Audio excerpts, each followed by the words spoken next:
Hey, and welcome to the show. I'm your host, Leanne Hughes. Now, as facilitators, we need to show up. And this was part of my conversation with Mark Bowden.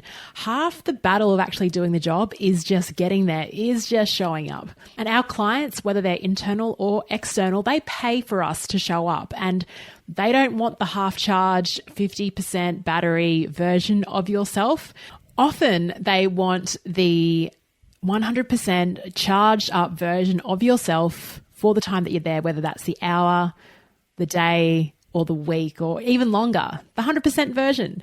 So in this episode, I chat with today's guest, Nicholas King, about how to strive to become the best version of yourself as a facilitator to make a difference in others' lives. And that's what we're doing as facilitators. We want some kind of transformation with an individual or a group from when they arrive. We want something different when they exit, when they leave. And usually we want this to be pretty positive, right?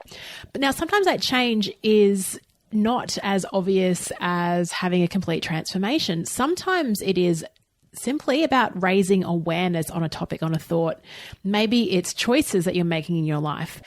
Now, while this episode is about facilitation, I also think there's a ton of really incredible life lessons that you can pick up with my interview with Nicholas, which you can then apply into your workshop. Some really powerful questions that he shares in this episode and some lessons he's learned. Now, Nicholas King, he is based in Brisbane, same city as me. He's a facilitator, trainer, and speaker. And then I met him and his wonderful wife, Holly, at the 100th episode party back in early January.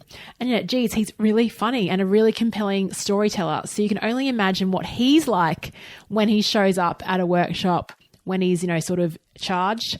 Not that he wasn't charged when I saw him, but, when he has to sort of amp it up, particularly on stage. Now, as you know, I do like a bit of unpredictability in my workshops, and Nicholas blew me away with an example that he shares in this one relating to one of my favorite actors, Tom Cruise. So Nicholas King, who is he? He is a highly engaging speaker, MC, trainer, facilitator, and coach that helps others become better versions of themselves. He's also the principal facilitator and trainer in the Sales Enablement and Performance team for Oracle Sales and Partner Academy, where he provides training, facilitation, and sales performance coaching within the Oracle digital portfolio. I'm delighted to welcome onto the podcast Nicholas King. Nicholas, it's so great to have you here. We met a couple of weeks ago. Great to have you on the show. Thank you very much. Absolute pleasure to be here. Love the show. Been listening to it since the early days. So it's kind of a bit pinch myself moment to be on it, contributing to it. I'm pinching myself that you're here. I mean, it's funny because I saw your little pixel face on LinkedIn. Then we met in person and now we're doing this. I love how relationships sort of change over time with social media and podcasting and the beautiful technology that we have now. Now, I know you, but a lot of our listeners may not know you. So can you please share with them a bit about your story and how you got to do what you're doing now? Yeah, it's a great question. And I promise not to kind of, as some people may do, kind of go on and on and on. But I was born in August 24th, 1977. So that was a key moment in my life and really spent a lot of my career. I started off actually teaching English in Japan, but actually part of the JET program, which stands for Japanese Exchange and Teaching. That was my first role out of uni. So that was my first experience literally in the classroom, teaching 40 or so children English, team teaching with a Japanese English teacher. Did that for 2 years, fell in love with that, left Japan, traveled around Asia by myself, arrived back in London, miserable, went to Copenhagen of all places. And that's where I started selling stuff. And I think a lot of people in sales will tell you that they didn't wake up one day and say, I know exactly what I want to do with my life. I want to start selling stuff. You kind of just fall into it. But I think a lot of people have that in their careers, but especially selling. And I was selling things for 18 years of my life. I went from Copenhagen, where it was kind of a boiler room environment. If you don't know what a boiler room environment means, it basically just means cold calling and you're on the phone all day, every day. But that taught me now, in retrospect, a lot of the skills I leverage to this day. I didn't realize that at the time. I do now.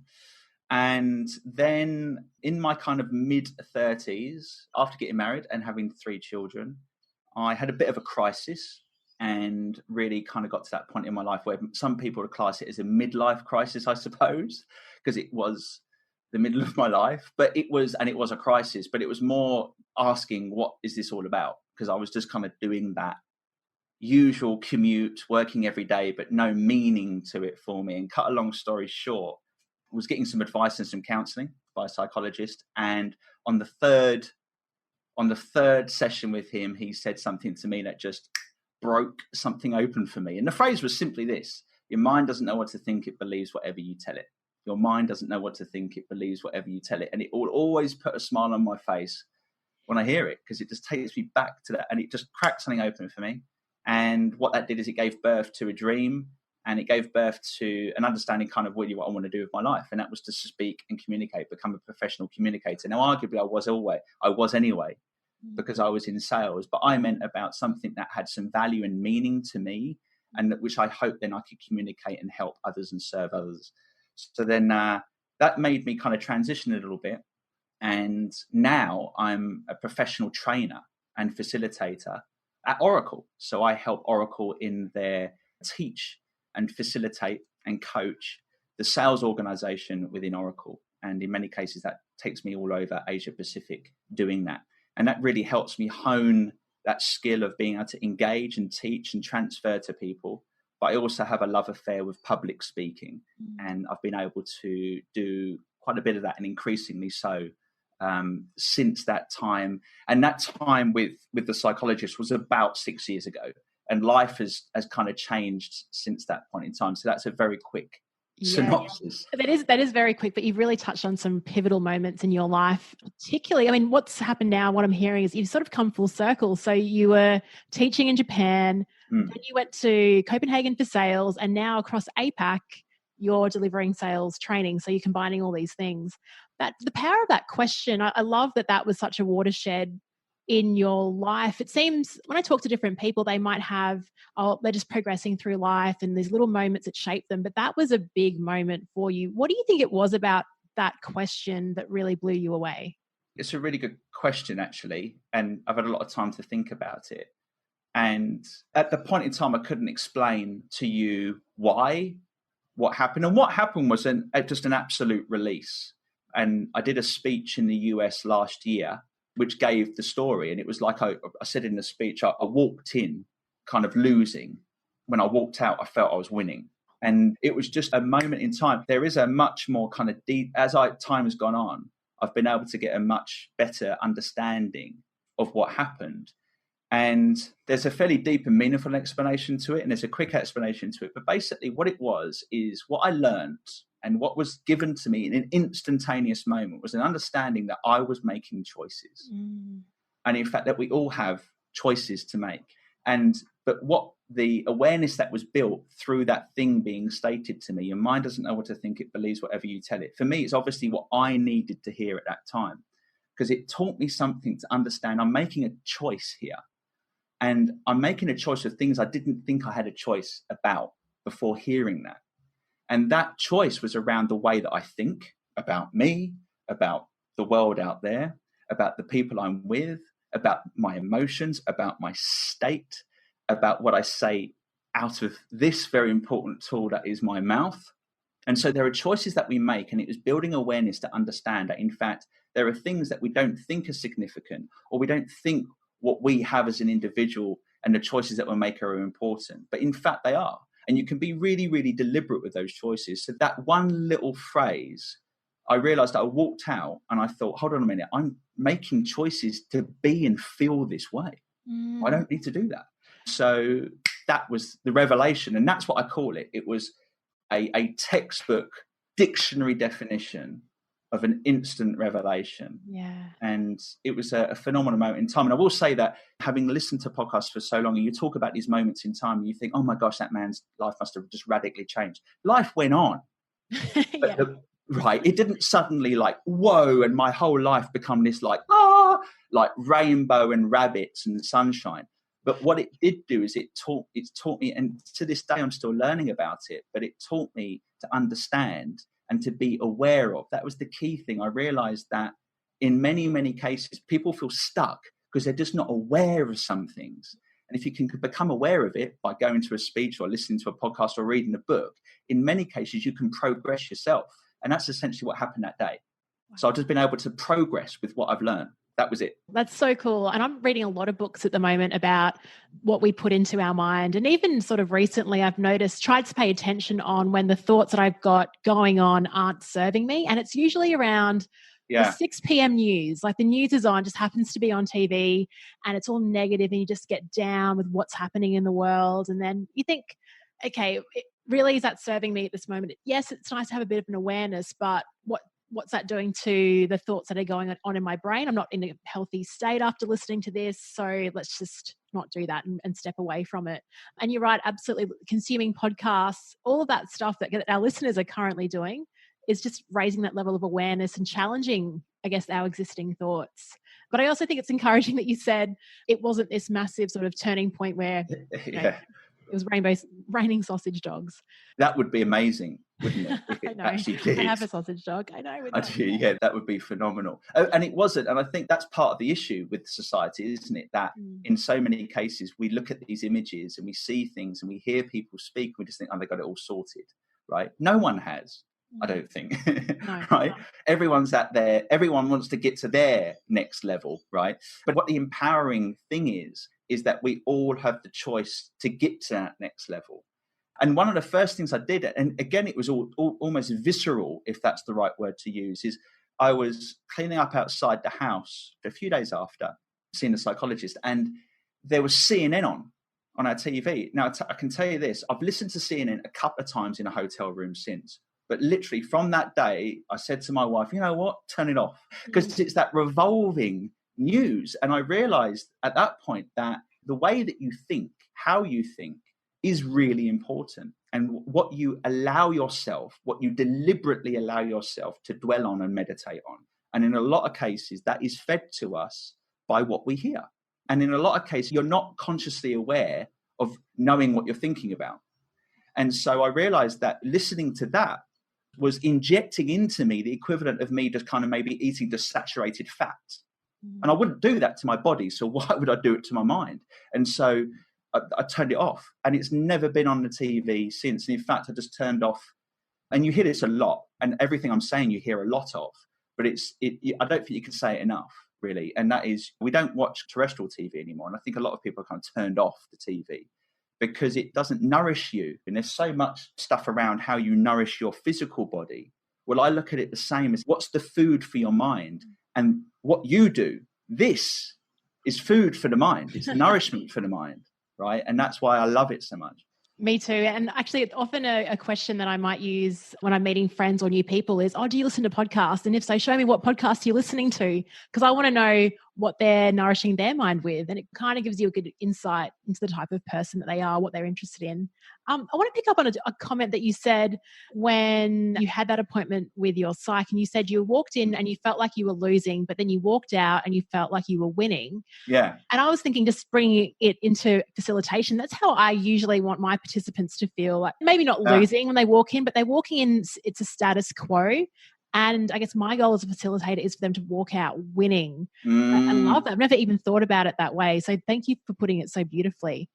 And when we caught up in Brisbane, cracked me up when you were telling me about a moment where you had people winning in your workshop, doing something very unconventional. Can you please share that story of the movement that you brought into that room?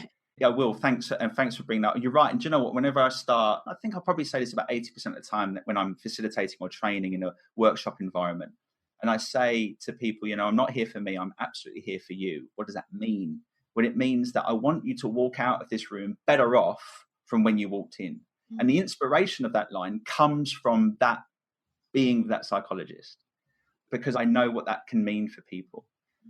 And so the inspiration around the story, or what we did in the classroom, comes from a wonderful man, Yamamoto Sensei, who was essentially my mentor. But I team taught with him in a very small town in Japan called Unoke, and it was the junior high school.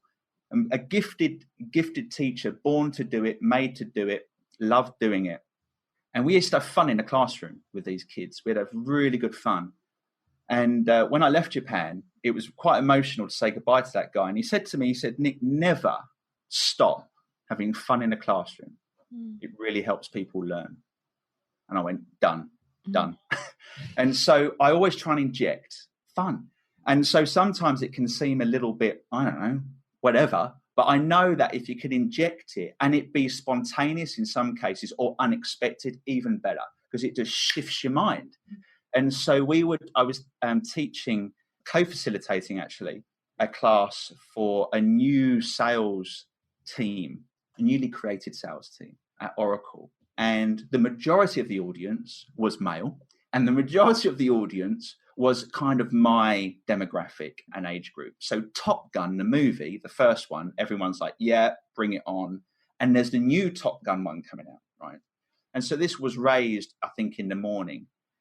In the afternoon, after lunch, and after lunch is a key one because, of course, everyone comes back a bit sleepy. So I came up with this harebrained idea that what I'd do is I'd get everyone to see if they wanted to sing the theme song to Top Gun, which is Take My Breath Away by Berlin. So good. And my co-facilitator said, no, I mean, not a chance they're going to do it, right? But you've got to take risks with this. I think I'm going to have a few virtual nods on that comment. You've got to take risks in life, but especially in training, facilitating and teaching and speaking. You've got to be willing to back yourself on the day, on the stage, and have a go. So everyone came back. Now, I don't want to elongate this story too much. The reason why I thought it would be a good idea is, so we were in an external training facility, and either side of us, the partitions were pretty good, actually. They were pretty soundproof, but what we could hear was laughing and joking on one side and clapping and stuff in the other room next to us. So I'm thinking, what are they doing? I want some of that. So I said after lunch, by the way, everyone, we've heard next door this way, clap and have a laugh. We've heard these guys here laughing a lot. But one thing we haven't heard is what? And someone said, singing. I went, yes. So it played right into it. I couldn't believe it. And so, in fact, it was videoed. The footage was videoed. I didn't realise that. And I have around 40 grown men hollering, Take My Breath Away from Berlin. And we did 2 choruses of it. I would say it was one of the highlights of my year last year. It was that brilliant. And it really set the scene for the rest of the workshop. It just raised the bar and it just really helped the energy levels and kind of, it really just allowed us to sail that ship, if I can use that, so to speak, you know? So it was really, really good. It was really, really good. And then the other thing I do, just real quick, is I actually dance. Now, I know how this sounds, right? It's like, what is this guy on? Like, really? Are you a professional? Yes, you are. I really am. But what I do is I actually do that when people maybe are coming back late from things. And if I notice that's happening, I actually then say, and I surprise the people walking in late, but I just put on a really cool tune and I get them to dance with me for 30 seconds. And that's actually gone down really, really well. But the crazy thing is no one's late because everyone that comes in maybe 2 minutes before the start time, like, oh, I don't need to dance. I don't need to dance. Oh, like it's like a massive relief. I love it. But it's a fun way. It's a carrot and stick, but it's a fun carrot and stick, right? That's worked really, really well. And one thing I learned in Japan is the way to anchor a memory.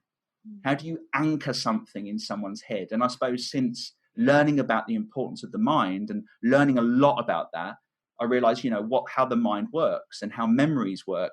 So what I do, the reason I do it, there is science to it, I suppose, in that sense. And I want to create an anchor of the classroom. If I can create an anchor that people can point to, like, for example, if someone said, do you remember the class that did this, that, and the other and trained you on this? Do you remember the classroom where you sang? Oh, yeah, that was brilliant. And what was the class about? Well, it was about this, that, and the other. I find that if you anchor something, it really helps someone learn. So that's the other reason why I do it. Yeah, absolutely. I'm so excited about Top Gun too. So I'm sure if I was in that room, I would be leading that chorus. But what an awesome song. Like, that is such an emotional song. And to have all those blokes that, look, that's the thing.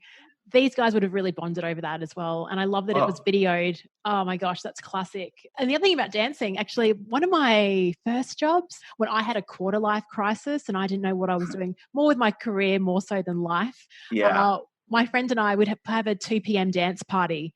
So at 2 p.m., we'd just come over to my computer, we'd go onto Apple Music and just play something gangster and just dance for a minute. And honestly, the afternoon just went by so quickly. It was so much fun. I guarantee to you, if the corporate world just implemented, there's a few things I think the corporate world should implement, but if there's one, I'd say create a room where people can go in, turn the music up to whatever volume they want, and just dance for a couple of minutes. And I guarantee you, morale, productivity would just fly through the roof. That's kind of the fun. I make sure to try and inject that in whatever classroom I'm doing. I'd love to go to one of your classes if you do have that philosophy. Hey, so you mentioned you travel around APAC. I'd love to know, what do you actually take with you when you run these workshops? What do you pack? Yes, a good question. And it's probably going to be the usual suspects. But the key thing is what I put them in, everything in. And that is a Willy backpack. It is my little soldier. It's my little buddy. I should give him a name, really, because that opportunity, that choice to be able to will or put on your back has saved me so many times. For example, in downpours, when it rains and there's big puddles on the street, put it on your back, saved. So that's really good, but it has to be pretty hard, pretty strong one. So that adds to the weight as well, unfortunately. But that's really an important part of my arsenal, so to speak. And then I also carry just pens. They are like socks. 2 go into the washing machine, 1 comes out. You put 16 pens in your bag and you come back with 1. That's not working. How does that happen? So lots of pens, lots of cables, HDMI, VGA, and spare. I'd say the other key thing, portable battery. That has saved me. And I'm talking about a mobile phone battery, but that has saved me countless times where I've gone, where you, no, and you go, no, it's okay. So I've got actually quite a big one. It's actually quite a big one. So it can charge the phone, one phone kind of 3.5 times. But it means then I can put that across any kind of mobile device that needs to be charged. That's been really, really key. And then obviously I take a pointer with me, but I've got one which is pretty cool where the pointer bit isn't a laser. When you press the button, it blacks out the entire screen, not grays it out, but leaves almost like a white spot. What? And I tell you, it's an interesting one because it really helps because every time I do it with people that I've not worked with before, and I do it for the first time, everyone turns into those little green things on Toy Story when the claw's coming down, and everyone goes, like that. What? Can you please share the link to that clicker? That sounds really dramatic and so much better than that. Yes. I mean, the laser's fine, but that creates a sense of drama, right? Oh, it's a Bond moment. You really feel like, yes, take that in. And and then also I take one of the other tools, if you will, is I do video myself. Trust me, I don't like looking at myself on video, but it does help me sharpen the sword, as I say. And that means, around improving the way I'm delivering. And so I take a little tripod with me to put my phone in. And that battery pack, that portable charger, has helped me where the best place for the tripod is nowhere near an electrical plug. So I just plug the phone into the battery. Bob's your uncle. I've got, video that I can have throughout the whole session. So they're the key things that I use wherever, but especially when I'm traveling overseas. Awesome. Thank you so much for sharing that. And I've also struggled with that point of filming while I'm presenting and running workshops. If you don't have a friend, it's difficult. So you've solved that problem with a tripod and battery. Can you tell me what you do afterwards in terms of looking at that video? Do you actually sit and watch the whole thing, or do you sort of go through different screenshots and look at your posture? How do you review it? That's a really good question. And I do sit down and watch it. The first couple of minutes are a bit uncomfortable and you get over yourself. And then I watch it, and then I do actually watch the whole thing. Or there can be some workshops where I remember, didn't say that right, or that didn't come off well, or what happened there. And I make a mental note, and I may even jot it down to remember to look at that bit, just look at what happened there. And so, but what I do, the way I deliver, and this is potentially could be interesting for your audience in terms of it's a recent innovation that I've made, but I do use PowerPoint. We do use PowerPoint to present. And because I know that there's such a hullabaloo about PowerPoint in our world, isn't there? Yeah. It's like, oh, but I just hand on heart, I use PowerPoint. I'm sorry, right? But what I've done is I actually use the speaker notes component of that. And what I used to do was print out the PowerPoint in the speaker note view, if that makes sense. Mm-hmm. So I'd have the speaker notes, but in physical format, but that wasn't working trying to get hand luggage onto a Singapore Airlines flight. So what I said to do is I've got to go digital. What I now do is I have a separate screen that essentially I cast my computer screen to. That's a bigger screen.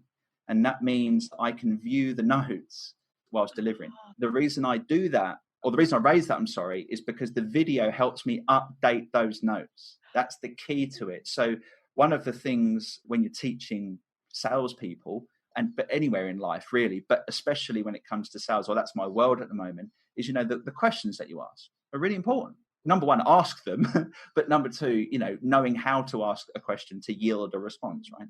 So the same goes for us though, as facilitators. There's a question that really helps, and there's questions that are just fallen flat, no one answers. So it's also me taking a question that I've heard and hear the response, go, oh, okay, I better ask that next time. So I write down the questions I'm going to ask in those notes.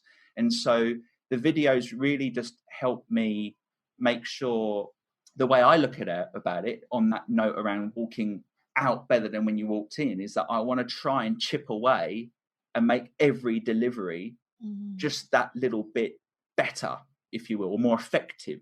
And that the video helps me do that. Yeah, you're right. Because I've certainly, last year I was running sort of similar workshops across different countries. And when it came to different modules, I knew there's like, oh, that was really good. And I knew to update the slide to make it better, but I couldn't quite remember what were the key questions. So video would have been perfect. Or even, I guess, bringing my remote podcasting gear just to record the audio would have been really helpful as well, listening back to that and going, what actually resonated with people? Because you're right, every time you're sort of iterating as you go to make it better and better and better. So, I mean, I guess, and we could bring that example of going in at status quo and then winning. It's like every single time you're just getting better and better and better. And I don't think there's an end point to that. I think we just continue to improve. You're absolutely right. And sorry to cut you off. But do you know what? If you do video, just a hint for anyone kind of newish to this, and I suppose I'm relatively new, for me being my profession now is training in a workshop environment. That's kind of what I do for a living. So I love it. But what I realized though is you've got physically you do things, you're just unaware of it. Yeah. And sometimes it can be, you look at yourself, you go, why are you doing that? So there was one particular class where I was fiddling with the top of my trousers. Why are you doing that, Nick? But I just wasn't aware of it. And I was looking back at the video and it was a distraction. I was like, why are you doing that? So an interesting thing is now that I've become, here we go, aware of it, it's such a key thing, awareness. I'm telling you that now, interestingly enough, now I'll look back at some of the other videos, stop doing it. It's just gone in, not doing it. But now I'm aware of it. If I know, okay, don't just keep your hands where they are. So you become aware of maybe little ticks that you're not aware of, that you are like when you're standing in front of the car. So video is good, but I agree. I think audio can be as helpful. And I'll tell you one thing that I've learned really, really recently about being able to kind of track things that, so I've made a conscious effort, and one of the big inspirations was your year in review podcast about the word of the year, right? And so mine is to be consistent in everything. Yeah. But the key one is to get back to the gym, start lifting some weights and be consistent with it. And this time around, because there have been other times I've said that, as I'm sure everyone can appreciate and understand, is I've begun to track every workout I do. And I've never done that before. And it is well interesting how, in fact, just that practice has such an effect, or you can see that working in so many other parts of your life. So what we're talking about here is that video is essentially the Excel spreadsheet of tracking what you lifted. And if you lifted 15 kgs that day, go back and lift 16 and a half next time, right? That's what they encourage you to do in the fitness world. But the same applies to us when we're doing workshops. What's your equivalent of going from 15 kgs to 16 and a half? And the way of you being able to track that, know what that is, what that increased weight looks like, so to speak, is watching yourself or listening to yourself. It's a really key tool. Yeah, thank you for sharing that tool with us. I agree. So this year, my word isn't consistency, but I think that's a beautiful and very smart word to have. I think consistency is what performance is all about. So I started this year, I've got a group challenge to run 2,020 kilometers this year. So in the month of December, I ran 40 kilometers. Now that I'm in this group challenge, I think I've run 120 and we're not even at the end of the month yet. So just a simple process, and also having a bit of competition helps as well. You sort of wake up in the morning, someone's 5K ahead of you. So you think, right, I'm running 5.1. Yeah, come on. Exactly right. And I suppose what tracking the workouts have done for me is I've almost become my own competition. in that sense. All right, you lifted 15 yesterday. Let's have a go at doing 16 and a half. Let's do this. And so, I think there is something to that where a notorious area of my life is around planning and tracking. And so going back to the gym, I've realized, hold on a minute, this applies to every area of your life. And it's just such a key way of becoming your own competition in that sense. And the concept of tracking is also, I remember Tim Pence in one of my early interviews, he was tracking his self-care. So how much sleep he was getting, what he was eating. And so he could actually tell like when a workshop was really good, he could see what was going on in terms of what he was drinking, all of that. I think you're absolutely right.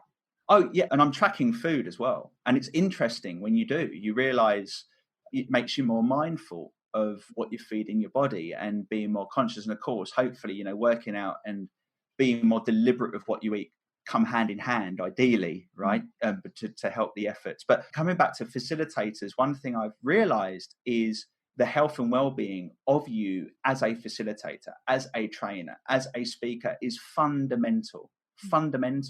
And so, in fact, not going into massive amounts of detail, but at work, I want to work with the facilitators to ensure their physical well-being. Mental well-being is a bit of a different thing, but at least the physical well-being, because one of the things around making sure you drive engagement and you help deliver a really effective workshop is I think you've got to be thinking about yourself well. Mm-hmm. And a big part of that is your physical well-being. And so, talking to my colleagues around what are you doing to be physically healthy, and that will include things like a little bit of a playbook to say, if you're traveling overseas, get there the day before, have a walk around, don't go straight to your hotel, have a walk around, drink loads of water and get to bed early. For example, really deliberately do things, because I think when you take care of you, that will show when you're in the classroom. Is my belief of it. So that's why I will become really consistent and really deliberate about that, because I think I feel accountable to the people in the room to take care of myself so I can give them the best possible experience. Absolutely. I think facilitation is all about the energy and managing that. And it starts from within yourself. And often I find the tough thing about facilitation as well, I guess this is probably a first world problem, is like I enjoy traveling to these cities and I usually have friends in these cities. Yeah. And I feel like a bit of a geek when I said, look, I've got to be in bed really early, so I can't make it for a 7:00 dinner because but I think that's part of being a professional as well, is actually having those boundaries and making sure that, look, if I do want to catch up with people, maybe I do so at the end when my job is done and I can just because even when I'm out, like I go out to these dinners and I'm talking, I'm not present. I'm thinking about the next day. So I'm not present there. I'm not present with the job itself. So something to work on. Now, talking about consistency, I think you already demonstrate that just through social media. And that's pretty much how your profile's been raised, is through your commentary on LinkedIn. And I've got a lot of people sort of writing on LinkedIn and listeners that want to know more about not getting exposure on the platform, but how they can build their presence and their profile using LinkedIn. I think you're a great example of that. Can you share your approach to using it? That's, again, a really good question. I still would treat myself as a still learning advanced novice. That's just come to my head. I don't think I'm nowhere near some of the people that I follow. I suppose that is one of the rules. Follow people that inspire you. You see them doing stuff that you want to emulate in a way. But I think definitely one of the things I've done over the last couple of years have become very deliberate as to who I connect with and who I allow, listen to how that sounds, to connect with me. So, for example, I think back in the day when we all got our LinkedIn profiles and just became kind of just connect with anyone we could. I kind of choose. And so one of the ways that I choose is that now if I connect with someone that I know's maybe not met me, or what would be a second degree connection, but I know we've not connected in person or whatever, I'd always personalize the invitation and write why.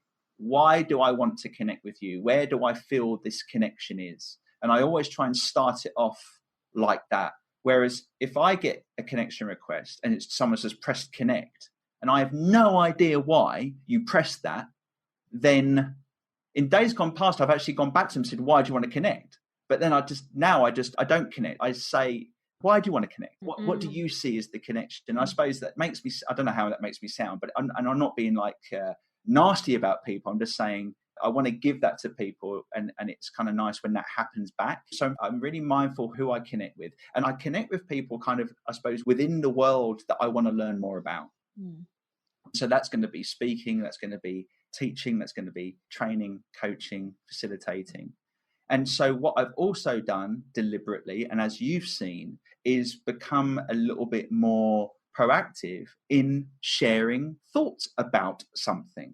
And so I think the really good thing there is commenting and being true to yourself, but sharing your perspective on things. And that's really good to do in a post, but the groups are really good for that.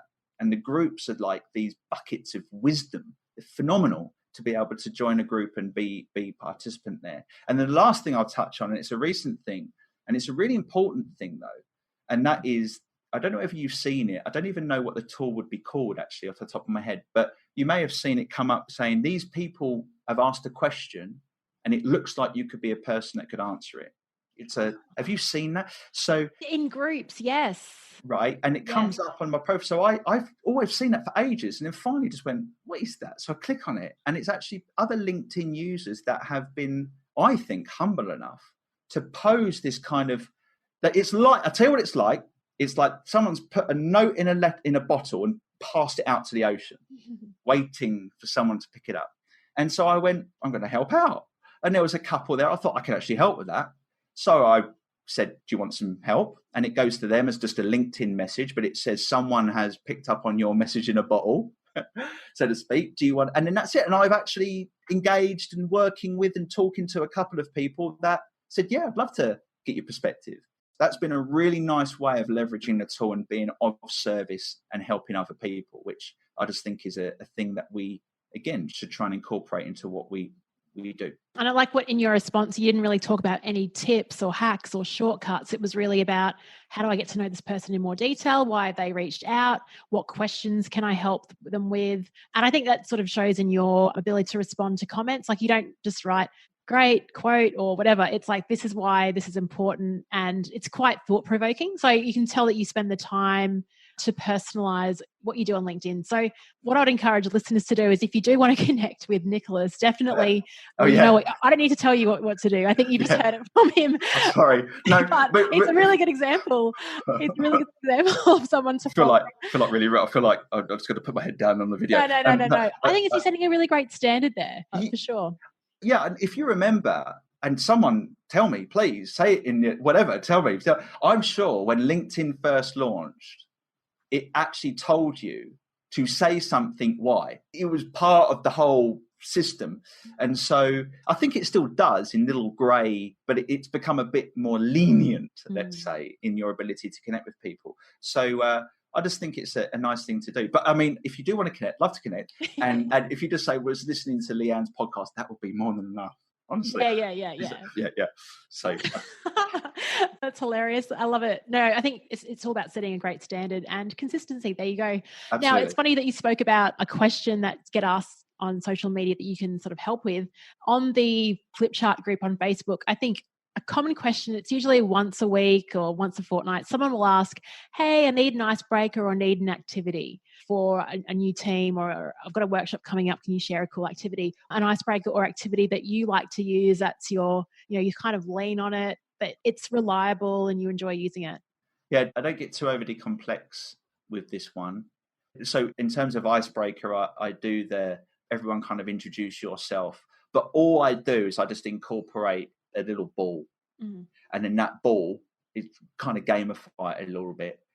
This is better in a bigger room because, of course, if you've got like 7 participants, it's a bit odd throwing it to the person next to you. So in a bigger room, it's getting the ball, you introduce yourself, and then you pick someone, and obviously I write instructions, you're not playing baseball, people, and also it's not a hard ball. And the person just lobs it to someone that they then want to then introduce themselves. So it gives a bit more ownership, if you will, to the audience in terms of who they want to hear from and whatnot. So that's a little tool that I've used to get things going. Yeah, and I love that you're using movement as well. Just when you were talking about that and you brought in that caveat of, hey, it's not baseball, and like that's funny. You're using humor. That just comes out of you in conversation, right? Or have you really worked on your humor? Because it seems that you could go in with a pretty boring training package, or I'm sure it isn't, but through the way that you deliver it and adding like one-liners like that, that can really change the tone and feeling in a room? Is that something that you've worked on? Yeah, the honest truth is I've not cultivated the ability to make people laugh. I've never even done an open mic or anything like that. Really, really want to. But my apart from being petrified, let's just be like hand on heart, but also I've always enjoyed making people laugh, and I've always found I can make people laugh, but I've never hung my hat on it, so to speak. I've never done anything with it.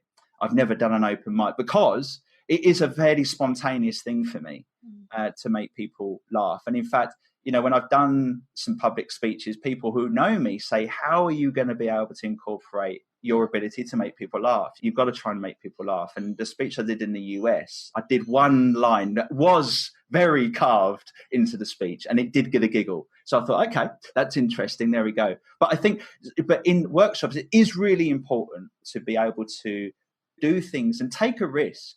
And I think in a lot of cases, I hear something in my head that I think, oh, that's funny.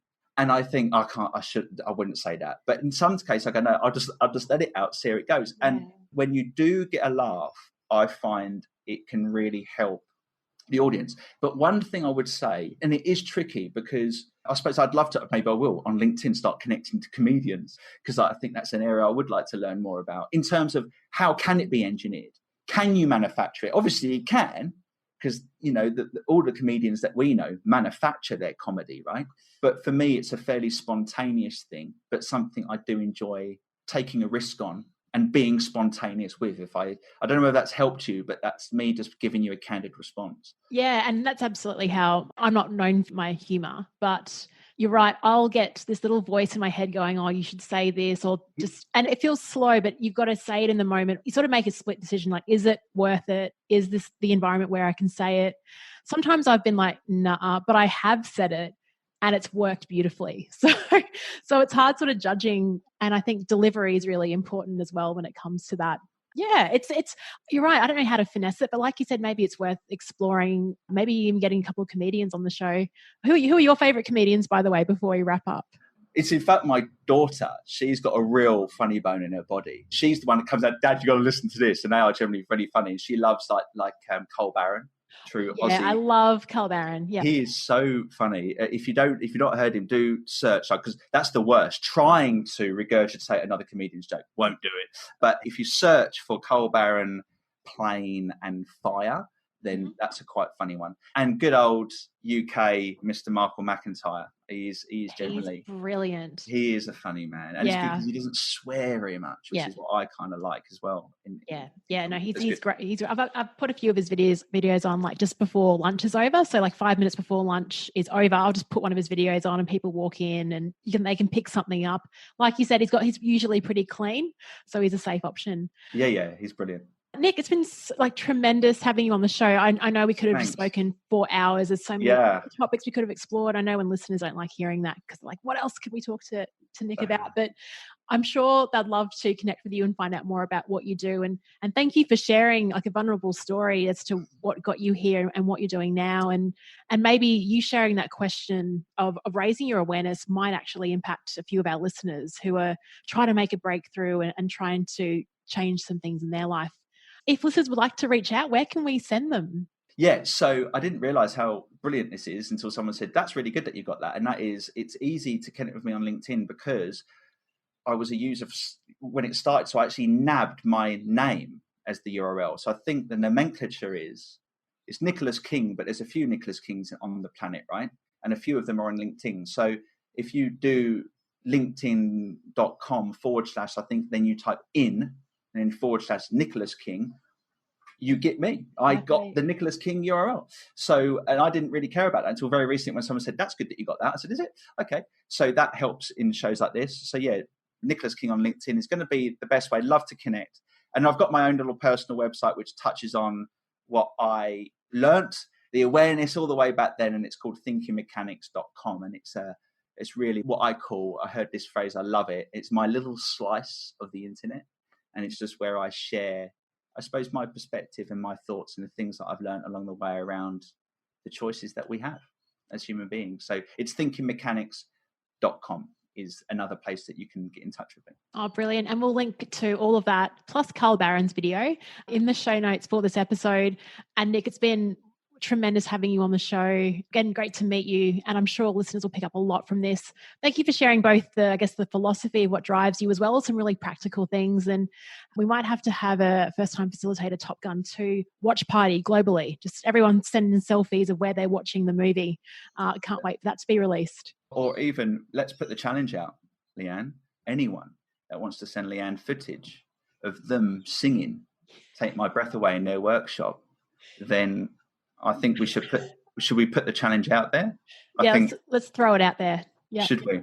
Let's do this. I'm personally very excited about that. Oh my gosh. Okay. So we're going to have to time this when I think it's being released in June. I might be in San Diego around that time. So I want to go to all the Top Gun locations, but we won't wait till June because this has to go out earlier, but let's set the challenge now. And between now, during its release, we'll figure out a way of making it happen. And I love that.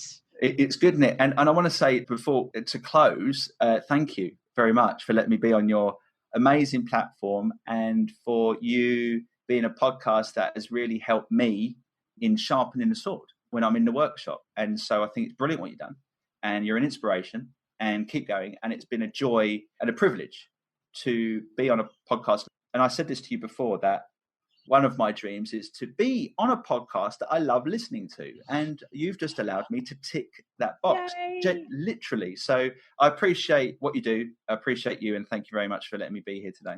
That means an awful lot to me. Thank you so much, Nick. Hey, thank you so much for listening to my interview with Nicholas King this week. Definitely shoot him a LinkedIn request and tell him that you heard him on the show.